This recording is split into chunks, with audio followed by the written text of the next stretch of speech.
The front door creaked when I pushed it open. I expected my kids to come running. I had been gone for 5 days, and every single hour of those 5 days, I had missed them so much it physically hurt. But when I stepped inside, the house was quiet. Too quiet. Ella stood frozen in the hallway. Her face had gone pale, like she had just seen something impossible. Mason was right behind her, gripping the sleeve of her sweater with both hands. His bottom lip was trembling. Neither of them moved. I dropped my bag on the floor. I smiled as wide as I could. I opened my arms and said, "Hey babies. Mommy's home." Ella burst into tears. Not the happy kind. Not the relief kind. These were the tears of a child who had been through something terrible. Mason started crying too. They both ran toward me and crashed into my chest so hard I almost fell backward. "We thought you were never coming back," Ella sobbed into my shoulder. I held them tightly and looked up at the ceiling. I had no idea what had happened in this house while I was gone. But I was about to find out. Welcome to Revenge Tamara, where stories don't just entertain, they hit back. Get comfortable because today's story will take you on a journey you won't forget. Before we begin, drop, comment and tell us where you're watching from. Hit that like button. Subscribe and join the family because trust me, you're about to get hooked. My name is Betty Briggs. I am 34 years old. I live in a 3-bedroom house in Orlando, Florida, and I work as a billing coordinator at a medical office downtown. It is not glamorous work, but it pays my bills and gives me solid health insurance, which matters more than anything when you are raising 2 kids alone. My daughter Ella is 9 years old and the most thoughtful child I have ever met. She notices every tiny detail. She leaves little notes in my coat pockets for me to find on bad days. My son Mason is 7, and he is pure energy from the moment he opens his eyes to the moment he crashes into bed.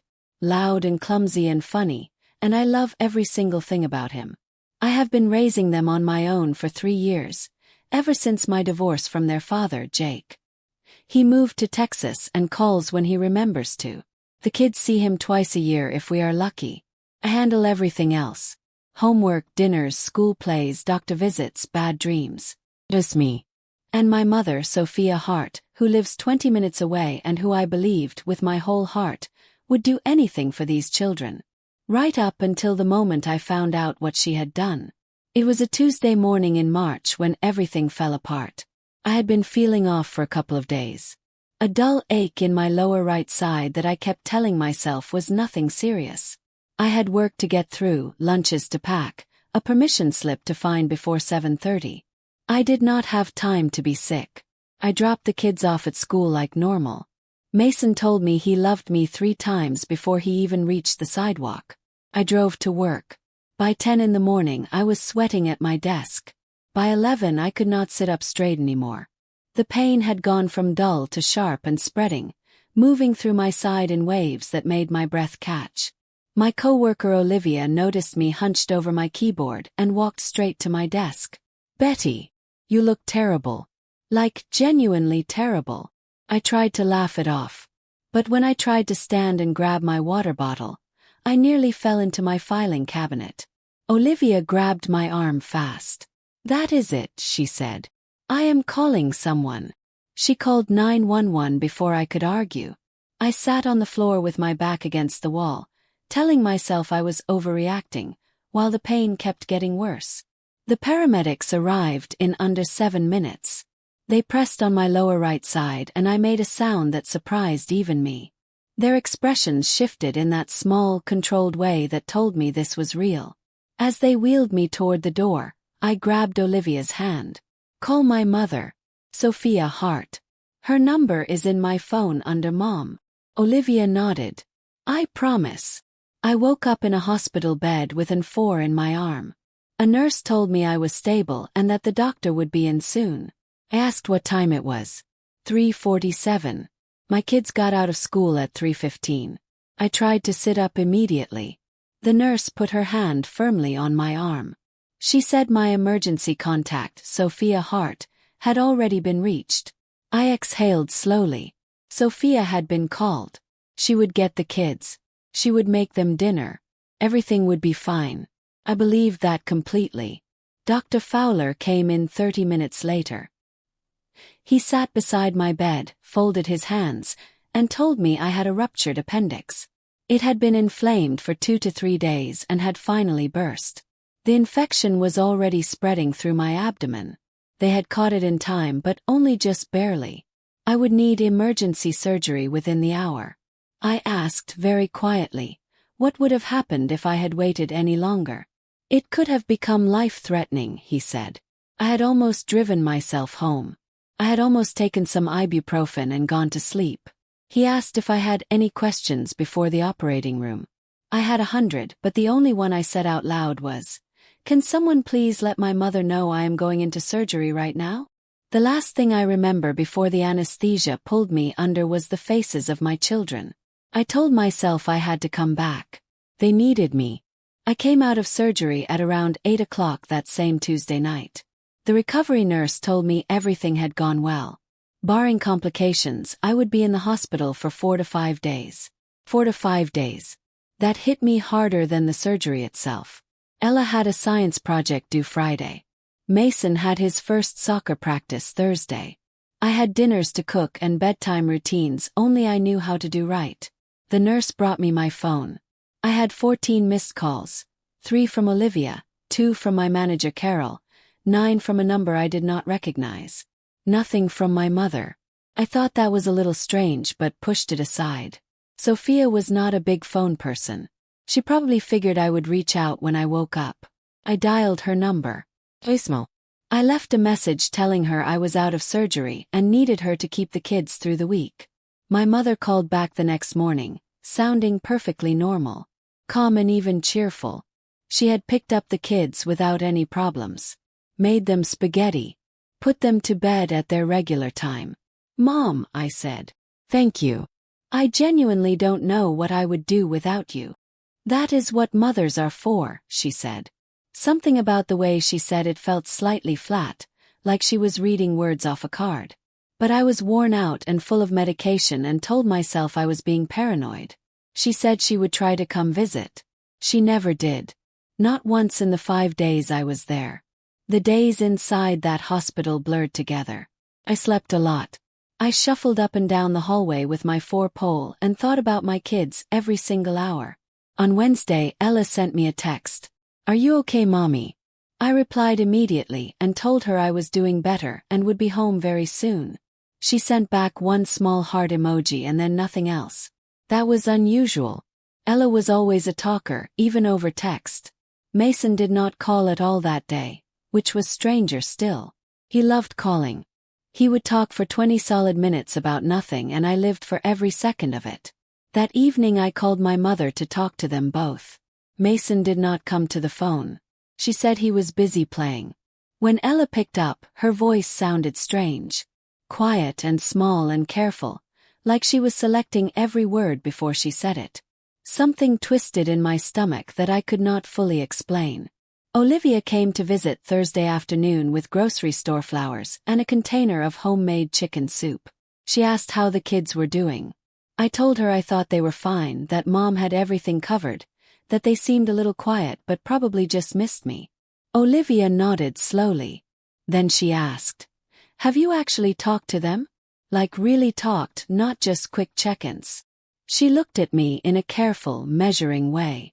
Like she was turning something over in her mind, deciding whether to say it. "It is probably nothing," she said finally. But she kept looking at me exactly that way. "Olivia," I said slowly, "what do you know that you are not telling me?" She said she was not certain enough and did not want to upset me while I was still healing. She hugged me gently and told me to rest. The moment she walked out, I lay there staring at the ceiling tiles with a low, heavy feeling in my chest. Something was wrong. I could feel it the way you feel a storm coming before a single cloud appears. I picked up my phone and called Ella directly on her tablet. My mother's voicemail. Called again. Voicemail again. Called the home landline. 7 rings, no answer. I called my mother's cell. She picked up on the second ring. "Sophia," I said, skipping any greeting. "Can I please speak with Ella right now?" Just a half-second too long. She is in the shower. It is 6 in the evening, I said quietly. Kids need showers, she replied smoothly. I did not sleep well that night. I kept replaying Ella's voice, that quiet, careful version of my daughter who normally had endless things to say. At 7 the next morning, Friday, I tried Ella's tablet again. This time she picked up herself. Hey baby, I said. Is everything actually all right there at home? Long pause. Grandma said we are not supposed to be upset, she said quietly. My whole chest tightened. Not supposed to be upset about what exactly? Another pause, longer this time. Grandma said you did something wrong and that is why you cannot come home right now. I sat straight up in the hospital bed too fast and felt the sharp pull of my stitches. She said what? She said you are in trouble, Ella said in a very small voice. She said you are in a place where people go when they make bad choices. The room tilted around me. Ella, I said, keeping my voice as steady as I possibly could. Listen carefully. I am in a hospital. Had surgery. I am not in any trouble. I have done nothing wrong. Ella started crying hard. I called Olivia the moment I hung up. My hands were shaking so badly I had to dial twice before it connected. Olivia, I said. I need you to go to my house right now. A short beat of silence. What happened? My mother told my kids I am in jail. The silence that followed was so complete I thought the call had dropped. Say that one more time, Olivia said slowly. She told them I did something wrong. That I am in a place where people go when they make bad choices. Ella is 9 years old. She let my children believe their mother is a criminal while I was lying in a hospital bed with stitches in my stomach. I heard Olivia exhale sharply. I am getting my keys right now. Please don't go in there angry, I said, even though I was the one whose hands wouldn't stop shaking. I don't want my kids scared any more than they already are. Just check on them. Calm them down. Tell them I am coming home soon. Take them to your house if you can manage it. I am already in my car, she said quietly. She hung up. I sat alone in that hospital room with tubes in my arm and tears running down my face and waited. Olivia called back 45 minutes later. Her voice was quiet and very controlled. The specific kind of quiet a person produces when they are absolutely furious but working hard not to let it fully show. Okay, she said. So I am at your house. Your mom let me in right away. Completely pleasant. Offered me coffee. Both kids are here. Are they okay? Yes. They are okay physically, Olivia said carefully. But Betty, Ella was sitting at the kitchen table doing homework, and the second she saw me walk in, she grabbed my arm and pulled me into the hallway. She asked me very quietly if I knew why her mom was in jail. My throat closed up. Mason is worse, Olivia continued, her voice dropping lower. He has not spoken a real word since Wednesday. He is sitting alone in his bedroom, hugging that stuffed dog of his and just staring at the wall. Your mom says he has been like that for 2 full days. My son. My loud, unstoppable, never-quiet boy who always had something to say about everything. Silent in his bedroom for 2 days. Because his grandmother had planted a terrible lie inside his 7-year-old mind. And my mother managed. Acting completely normal, Olivia said. Cheerful even. Like I am just stopping by for a friendly visit and nothing unusual has happened at all. Olivia kept her voice very low as she told me the rest. She had gently pulled my mother aside and asked her directly what she had told the children. My mother's first response was to deny it completely. She said Ella must have misunderstood something. She said she had simply told the children I was away and could not come home just yet. She said young children have very active imaginations. Olivia asked why Mason had not spoken a word in 2 days. If it was all a simple misunderstanding. My mother said Mason was a sensitive child. Then Olivia asked about the neighbors. This is where things got considerably worse. Our neighbor Beverly had stopped by to drop off food, the way good neighbors do, and asked my mother how I was doing in there. My mother had not corrected her. She had let Beverly walk away believing I had been arrested. Betty, Olivia said quietly. I think she has been telling this to people all week. Not just the kids. The whole neighborhood may think you are locked up somewhere.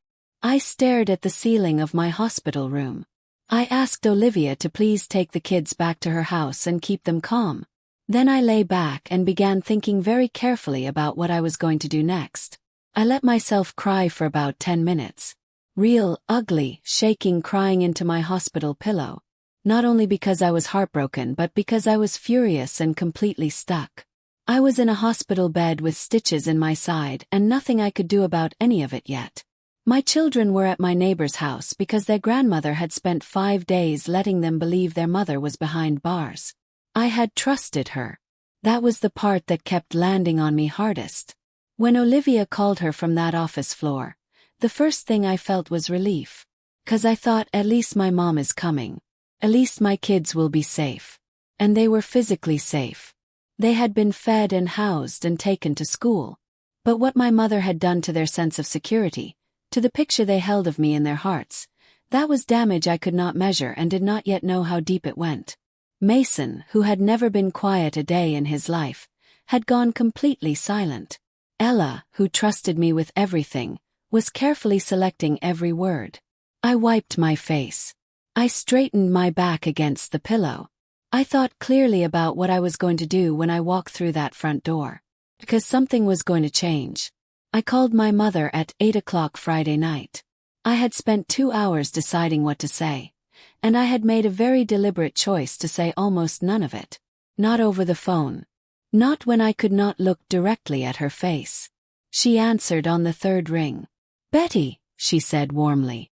How are you feeling, honey? Any better? Better, yes, I said. My voice was steady. Mom, I just wanted to check on things with the kids. Oh, they are perfectly fine, she said brightly. Olivia came by and offered to take them for a little sleepover over at her place. Was that not sweet of her? She said it the way you describe a pleasant afternoon. Completely relaxed. Mom, I said. I spoke with Ella this morning. Oh, she said. She told me something that concerned me quite a bit. Another pause. Slightly longer. Children say all kinds of things, my mother said. Her voice had taken on a lighter, breezier quality, like she was already preparing to laugh something away. She told me you said I was in jail, I said plainly. Dead silence on the line. Betty, that is simply not true. I told her you were away. She must have. I will see you when I get home, I said. And I hung up. Dr. Fowler cleared me for discharge on Saturday morning. He handed me a 2-page list of recovery instructions and told me to take it very easy for at least 2 weeks. I said yes to everything without fully processing a single word of it. Olivia was already waiting at the curb when the volunteer wheeled me through the sliding doors. She gave me a careful, loose-armed hug. How are you feeling? She asked. Ready to go home, I said. As she walked around to the driver's side, I checked my phone. My mother had sent a text that morning. I am at your house if you need anything. Made the kids a good breakfast. As if the entire week had never happened. As if everything between us was completely fine and nothing needed to be addressed. I put my phone at the bottom of my bag. Let us go, I said to Olivia. We picked up Ella and Mason from Olivia's house first. They were both clean and calm when we arrived, but the moment the car turned into the driveway, Ella appeared at the front window. When I stepped slowly out of the passenger seat, she burst through Olivia's front door so fast she nearly tripped down the porch steps. Mommy, she screamed. Then she stopped. She stopped about 3 feet away and just stared. Like she was confirming I was actually real. Like she needed that extra second to be certain. Mason appeared in the doorway behind her. He looked at me for one long moment, then his eyes filled with tears and he walked forward slowly, not running the way he normally would, and pressed his face hard into my stomach without saying a single word. I wrapped my arms around both of them as tightly as I safely could. I pressed my face into Ella's hair and breathed her in. I rubbed slow circles on Mason's back. I was in the hospital, I told them quietly and clearly. I had surgery. I was never in any kind of trouble. I was never in danger of not coming home to you. Ella looked up at me. We know now. Olivia told us. But her face said she absolutely needed to hear it from me too. We drove home in near silence. Ella reached from the back seat to the front and held my hand the entire way. Her fingers laced tightly through mine. Mason had his head on her shoulder and his stuffed dog pressed to his chest. I watched them both in the rearview mirror and felt something settle and click back into place inside my chest. They were okay. They were going to be okay. But when we turned onto our street and I saw my house with the lights glowing warm inside every window, the anger came back in full. My mother's car was sitting right there in my driveway. Olivia glanced at me as she put the car in park. Do you want me to come in with you? No, I said. This one is mine to handle. She nodded once. I got out slowly and carefully. The kids were already heading up the front steps. I followed them, and Olivia stayed right there in her car watching until I reached the front door. I turned the knob. I stepped inside. The house smelled like coffee and the cinnamon candle my mother always liked to light when she visited. Everything looked perfectly normal. My mother was standing in the kitchen. She looked up the moment she heard us and smiled. A full, warm, genuine-looking smile. Betty, she said pleasantly. Welcome home, honey. I sent the kids upstairs right away. I told them to pick out any movie they wanted and set it up in my bedroom, and that I would be up with them very soon. Ella looked at me for a long moment, reading my face the way she always could. Then she took Mason's hand and led him quietly up the stairs. She always just knew. I waited until I heard my bedroom door click shut. Then I turned around and faced my mother.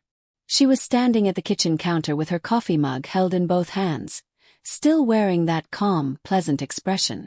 The kind that, for my entire life, had made me feel like I was the unreasonable one for even raising a concern.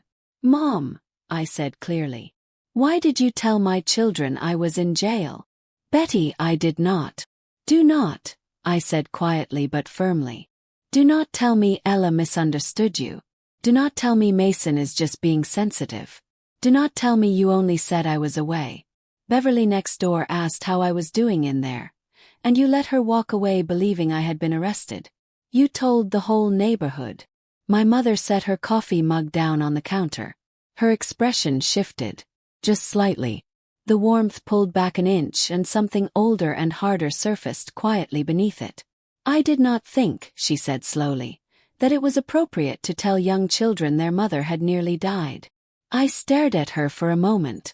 So instead you told them I was a criminal. I told them you were somewhere you could not leave right away, she said. That is all. I was trying to protect them from being frightened. They were terrified, I said. My voice stayed flat and even. Mason did not speak for 2 days. Ella was screening every word out of her mouth like she was afraid of making things worse. You protected them so thoroughly that my 7-year-old sat alone in his bedroom hugging a stuffed animal and staring at the wall because he thought his mother was never coming home. My mother's chin lifted slightly. I was doing my best in a very difficult situation. Your best, I repeated. I was under a great deal of stress, Betty. You were in emergency surgery. I did not know what was going to happen. I had to tell these children something. You could have told them the truth, I said. You could have said, Mommy got very sick and had to go to the hospital and the doctors are taking good care of her and she is going to be fine. That is what you say to children. That is the truth. That is the only thing you needed to say. My mother looked at me without responding. Pulled out my phone. I pressed play on the recording I had made of the last 3 minutes of our conversation and set it on the counter between us. We both listened to it in silence. When it finished, I picked the phone back up and put it in my pocket. I recorded this conversation, I said. I am going to send it to Aunt Diane, to Brett, and to Aunt Wren. Not because I want to punish you. Because what happened to my children this week is serious. And the people who love this family deserve to know the truth. You spent 5 days letting them believe I was a criminal. You let the neighbors believe it. You performed warmth and competence at that kitchen counter while my son sat upstairs not speaking to anyone. I need the people around us to understand what actually happened. My mother's face had gone very still. "Betty, I am going upstairs to my children now," I said. "You should go home." She looked at me for one long moment. Then she picked up her purse from the counter, walked past me without a word, and let herself out through the front door. I heard her car start in the driveway. I heard it pull away. And then the house was quiet in a completely different way than before. Quieter I could breathe in. I climbed the stairs slowly, holding the railing. I pushed open my bedroom door. Both kids were on my bed, the movie not even started yet. They looked up when I came in. I lowered myself carefully onto the mattress between them, one arm around each of them, and pulled them close. "Movie time," I said. Ella leaned her head against my shoulder. Mason tucked himself into my side and was asleep within 20 minutes. I watched the ceiling and breathed slowly and let myself be still. I sent the audio recording to Aunt Diane, my cousin Brett, and my father's sister Aunt Wren that same night, with one simple message. "This is what was said to my children while I was in emergency surgery for a ruptured appendix. I thought you deserved to know." I did not ask any of them to do anything specific. I did not have to. Within 2 hours my phone was lighting up. Aunt Diane called my mother directly and did not hold back. Brett sent a formal written letter outlining the documented impact on my children's emotional well-being and the relevant legal considerations. Aunt Wren simply showed up at my mother's front door unannounced. I do not know exactly what Aunt Wren said to her, but my mother called me at 10 o'clock that night, crying hard, and said she was deeply sorry. It has been 3 months since I walked through that door. Ella is doing better every week. She still checks in on me more often than any 9-year-old should feel she has to. Sometimes I find her standing quietly in whatever doorway I am nearest to, just watching, like she needs to see me to believe I am still there. We have been working through that together, her and me. Talking about what happened. Naming exactly how it made her feel. That kind of honest conversation between a mother and daughter is hard sometimes, but it is the most important thing we do. Mason started talking again the very night I came home. He talked so much at dinner that first evening that Ella told him to be quiet 3 separate times, and he told her to mind her own business twice, and I sat there and laughed until my stitches pulled and I did not care even a little. My mother and I are not in contact right now. That may change eventually. I honestly do not know yet. I am not going to make promises about forgiveness on a timeline that does not feel true. What I do know is this. When I was lying in a hospital bed, terrified about my children and completely unable to get to them, the person I trusted most in the world used that moment. She used my helplessness to plant a deep, dark fear inside 2 small hearts. And she did it while making them spaghetti and tucking them into bed and acting like the most caring grandmother in the world. That is not something I can simply unhear or unsee. What I can do is be here. Every single morning. Every dinner. Every bedtime. My door is always open for my kids. And for now it is closed for her.